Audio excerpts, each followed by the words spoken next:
Heroes arise and prepare to do battle with the forces of evil once more. This is the introduction for Golden Axe 2. Right at the start, you're given the backstory for the game. A few years after the events of the first one, an ancient evil by the name of Dark Gold has arisen after being imprisoned since ancient times. A dark army arises alongside him and under his control begins conquering and destroying countries all around the world of Yuria. Knowing they did it once before, our intrepid team of 3 heroes once again takes up arms so they may bring peace to the lands once more. So basically the story is almost identical to first. Ancient evil rises up, starts bunging everything up, and 3 heroes need to stop him. Simple, effective, and really, do you need any other motivation than stopping an evil empire? Golden Axe 2 was originally released in Japan on December 27, 1991, just a scant year after the console ports of the original. 2 quickly reached North America on January 26, 1992, as well as the rest of the world thereafter. Golden Axe 2 was actually unique in that it was only released on the Sega Genesis, it never being ported to another console until game collections years down the line. This was a stark contrast to the original, which got ported to at least 11 different consoles. Now, since this is a sequel to Golden Axe, you're probably wondering what's changed. Well, more than you'd think at just a glance. At a baseline level, 2 does keep the winning formula from 1. You have a jump, a melee attack, and magic to use as well. On top of that, your throw is still there, and you have your falling attack too. The 3 heroes from the first game return as playable characters, though each do have some minor cosmetic changes. Gilius now sports spiked armbands, but is otherwise the same. Axe now has flowing long locks, as well as armor too. Tyrus now sports a tiara, one that I assume she got after slaughtering the rebel Amazons in the previous game and taking her kingdom back. Unfortunately though, both Axe and Tyrus now wear full loincloths, so rip cheeks.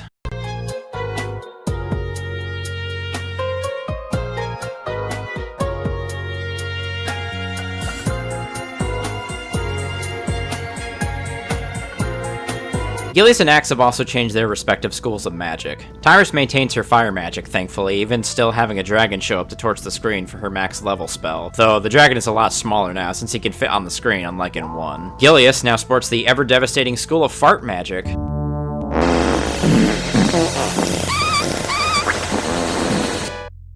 I jest, of course. This is called rock magic, but do these even look like rocks to you? I think maybe the purplish shading is throwing me off quite a bit. I don't know. Just doesn't seem very rocky to me, you know? Axe Battler has given up the explosion magic in exchange for wind magic. As much as I do miss the explosions, I like the effects of the wind magic at least, especially since you can see the tornadoes pick up on-screen enemies and toss them around a bit. It's a nice little touch, at least. Speaking of magic, mana pots in the first game have now been replaced by magical tomes. Tomes dropped not by the manlet thieves of the first game, but by manlet wizards who are very hostile to you now, meaning you have to combat these magicians. The best change in the game also comes in regards to using your magic. In the first Golden Axe, you just used all your pots at once, doing whatever level of magic you were currently at. In 2, now you have the option to hold the button down to charge to the level of magic you want, meaning you have a bit more agency when it comes to your magic usage. In terms of new mechanics in play, back attacks, which I don't think I mentioned those at all in the first video, have been replaced entirely. For reference, in Golden Axe, if you hit your attack and jump buttons simultaneously, your character would lash out with an attack that hits directly behind them. I didn't mention it because, well,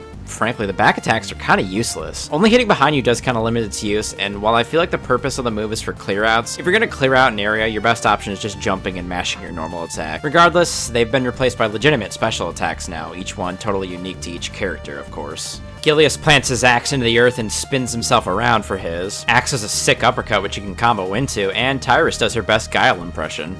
Somersault! Your throws can now be directed by tapping either left and right on your controller, which makes throwing enemies to their doom a far easier process in this game. Also, before I forget to mention it, apparently in the first Golden Axe, Tyrus and Axe both had the same melee attack range, which I said was a difference between them. This has changed in 2 to give Axe a little more range in his sword versus hers, thus reinforcing the same balance philosophy the first game had. Some offensive options have been toned down as well. You'll no longer be able to abuse dash attacks, since if you hit an opponent with 2 in a row, they will be granted invincibility frames from any follow-up dash attacks, rendering this classic tactic unviable.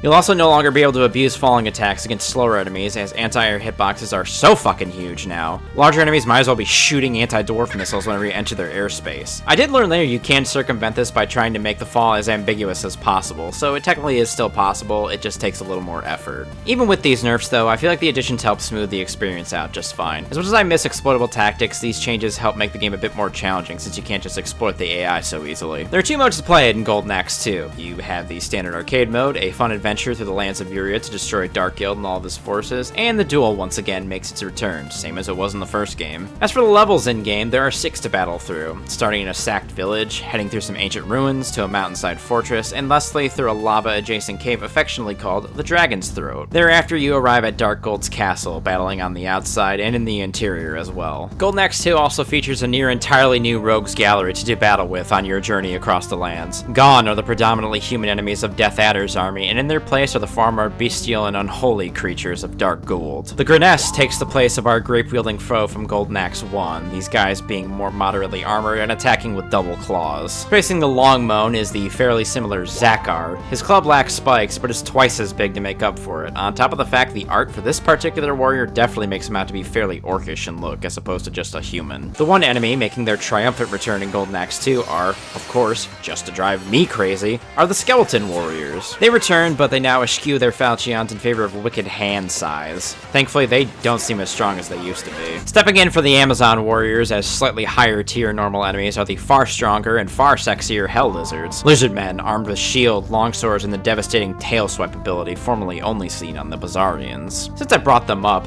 2 sports 3 Bizarrians, just like the first game. There are 2 dragons, though I hesitate to call them as such, as they don't really look very draconic to me. They seem more lizard-like in my opinion, but I digress. These dragons have 2 colors, green dragons, which attack by doing donkey kicks, and pink, which spews fire, much like its predecessors. The chicken leg also makes a return, but now has twin tails and is far more demonic looking. My poor little chicken leg got bullied for looking dumb as hell, and is now trying to look tougher to compensate. Gold's strongest warriors, though, come in 2 types, much like the original for Death Adder. The Minotauros are, well, minotaurs that wield massive maces that shake the earth on impact. Random fact about myself, young me when he played this game thought these weren't minotaurs but dog people. I don't know why I thought this, I suppose I never saw the horns, but was young me crazy? I can definitely kind of see the dog-like resemblance, but you'd be the judge. Death armors round out the generals of Dark Gold's armies. Massive Dullahands with huge shields and monstrous flamberge swords. Death armors are tough as hell to deal with and are even more intimidating than Death Adder's knights. Lastly though, after you battle through Dark Gold's legions of evil, you encounter the big man himself in the castle interior, sitting atop his throne and being protected by his most loyal servants. Slay his guards and take his head... Okay, well, you can't do that, but kill him and bring an end to the tyranny at least. Surprise though, just like the first game, that wasn't actually the big bad, but this is Death Gold himself. Head and all. A massive warrior wielding the titular Golden Axe. You guys should probably lock that up a little better so, you know, more villains don't get a hold of it. Gold is actually way tougher than Adder or Bringer even, partly due to the exploits being removed from this game, but mostly due to the fact that his basic attack is completely pants on head insane. Great reach, great damage, and swats you out of the sky like a bug if you try to come in from the air. Gold can also use magic as well, and even summon skeletons to fight you too, up to 3 of them, once again making Bringer look like shit with his 2 skeletons. Thankfully though, our heroic triumvirate is once again far too strong for the big man, and he dies. Sadly though, he doesn't get the dramatic own axe falling onto him like Adder and Bringer did. The heroes return to the village in the beginning and are hailed as heroes once more. The credits promptly roll, and Golden Axe 2 is finished. What is there to say about this game? I've read online that a lot of writers for various gaming magazines believe this game was rushed out to help bolster the catalog of the Sega Genesis, and honestly I can kind of see the criticism. They definitely kept to being very similar to the original when it comes to core gameplay, but in this case I don't think that's a bad thing. If it ain't broke, don't fix it, you know?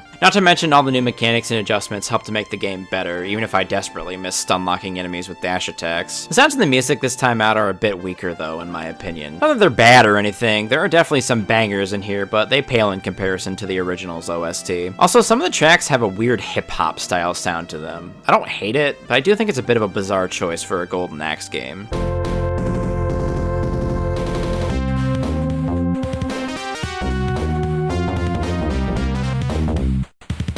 It's not bad, mind you, it just seems like a song that would be out of Shinobi or Streets of Rage, to be totally honest. Regardless, 2 is a very solid sequel though, and it's definitely something that'll say any Golden Axe fan looking for more Golden Axe style action. I think that covers everything that needs to be covered with the sequel, so I'll end this video now. My name is Hades Manticore, this is City State Manticore. Thanks a ton for watching if you did. Drop a like and leave a comment if you'd like as well. I'll be seeing you in the next video. Goodbye.